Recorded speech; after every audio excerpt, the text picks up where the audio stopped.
sinus alpha, c'est le cosinus de son complémentaire, c'est-à-dire pi sur 2 moins alpha. Voilà la formule qu'il faut appliquer. Donc, ce sinus deviendra cosinus à condition que, si j'appelle tout ça alpha, j'écrive pi sur 2 moins alpha, c'est-à-dire moins x moins pi sur 4. Voilà. Je reprends. Tout ce bloc, je l'appelle alpha. Je veux changer sinus en cosinus. Voici la formule. Ça fait cosinus pi sur 2 moins tout ce bloc. Ça fait pi sur 2 moins. Maintenant, je développe. Ça fait cosinus de 2x moins pi sur 3 égale cosinus. Je développe. Des parenthèses. Ça fait pi sur 2 plus x plus pi sur 4. Voilà. Finalement, ça me donne cosinus 2x moins pi sur 3 égale cosinus de x, après j'ajoute pi sur 2 plus pi sur 4. Ça fait 2 pi sur 4 plus pi sur 4. Ça fait 3 pi sur 4 plus 3 pi sur 4. Et voilà ce que je voulais obtenir. Cos égale cos. Celui-là, je l'appelle bêta. Celui-là, je l'appelle alpha. Il est très possible que dans votre lycée, certains profs disent cosinus A égale cosinus B. D'autres vont dire cosinus grand X égale cosinus grand Y. Moi, je me suis habitué à bêta et alpha. Alors, l'équation cosinus bêta égale cosinus alpha, on vient de la faire, et résolue en mettant, premièrement, bêta égale alpha plus 2 pi, et deuxièmement, bêta égale moins alpha plus 2 pi. Au début, bien sûr, j'accepte humblement que vous vous trompiez, vous avez perdu la mémoire. Eh bien, on va retrouver ça. Je veux que, voilà, même ce que j'appellerais une patate trigonométrique au lieu d'un cercle, c'est plutôt une patate. Alors, je veux que le cosinus soit le même, voilà, pour deux arcs. Eh bien, il faut que les extrémités soient ou confondues ou symétriques par rapport à l'axe, vous voyez, des cosinus. Donc, j'aurai ici plus alpha et là moins alpha. Plus alpha, moins alpha. Donc, en faisant un petit dessin, même ignoble, même aplati, vous pouvez retrouver les solutions alpha et moins alpha. Qu'est-ce que ça donne ici? Voilà bêta et voilà alpha. Je suis obligé d'effacer ici pour pouvoir finir. Voilà. Alors, ça me donne donc deux solutions. Premièrement, bêta égale alpha plus 2 pi. Ça fait 2x moins pi sur 3 égale x plus 3 pi sur 4 plus 2 pi. Tout à l'heure, deuxième solution. Bêta égale moins alpha plus 2 pi. Ça fait 2x moins pi sur 3 égale moins alpha. Ça fait moins x moins 3 pi sur 4 plus 2 pi. Comme dans les équations des petites classes, il faut isoler les x et tout ce qui n'est pas x. Ça nous fait 2x moins x, ça fait x. Ce moins pi sur 3, je le déplace. Il devient plus pi sur 3, plus 3 pi sur 4, plus 2 pi. Donc ça fait x égale. Je réduis au même dénominateur 12.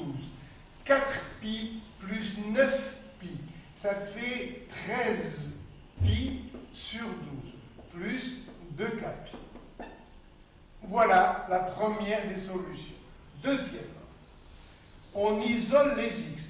Moins x devient plus x, et 2x, ça fait 3x, égale pi sur 3, moins 3 pi sur 4, plus 2 pi. Donc, 3x égale, on va réduire au même dénominateur, 4 pi moins 9 pi, ça fait moins 5 pi sur 12, plus, attention, 2k pi sur 3. Ici, non, j'ai gardé 2k pi pourquoi? Parce qu'il y avait un seul x. C'est tout.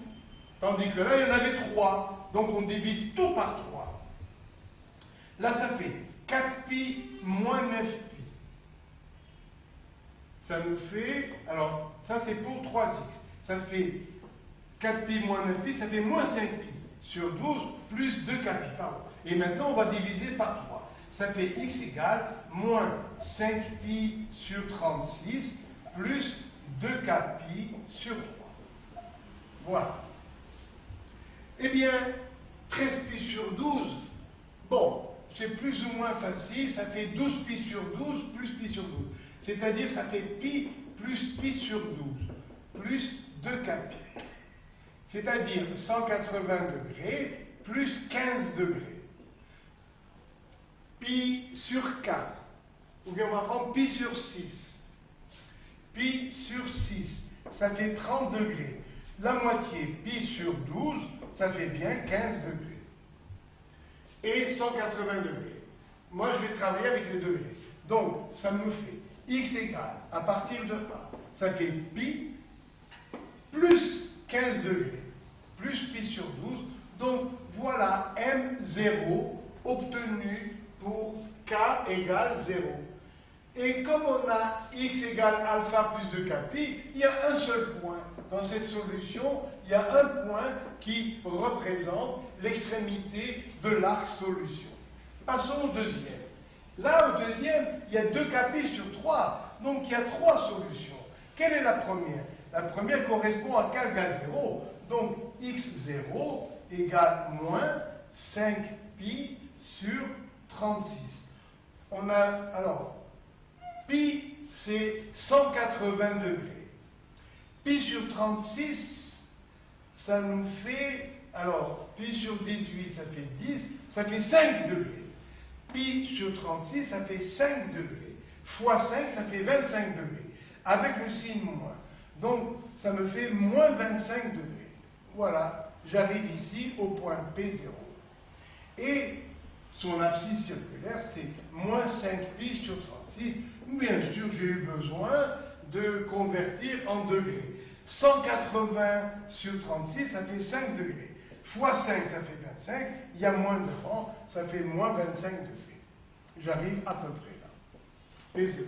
Maintenant, il y a 3 extrémités régulièrement réparties, faisant 120 degrés d'écart de l'une à l'autre. Donc, je dois construire maintenant 3 points. Alors, je vous ai donné la recette le cours précédent. Pour construire 3 points, avec une ouverture de compas égale au rayon, je vais, vous voyez, placer mes 3 points. Les voilà, ici. Donc, de 2 en 2, je les joins. Ça fait P0, P1, je continue ici.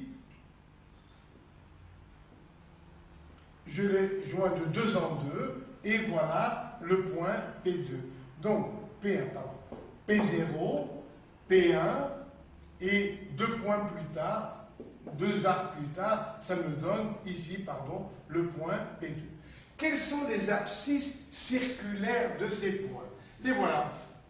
Pour k égale 0, ça fait moins 5pi sur 36 plus 2pi sur 3. Le deuxième, le suivant, pour k égale 1, on vient de le voir, et pour k égale 2, ça fait moins 5pi sur 36 plus 4pi sur 3.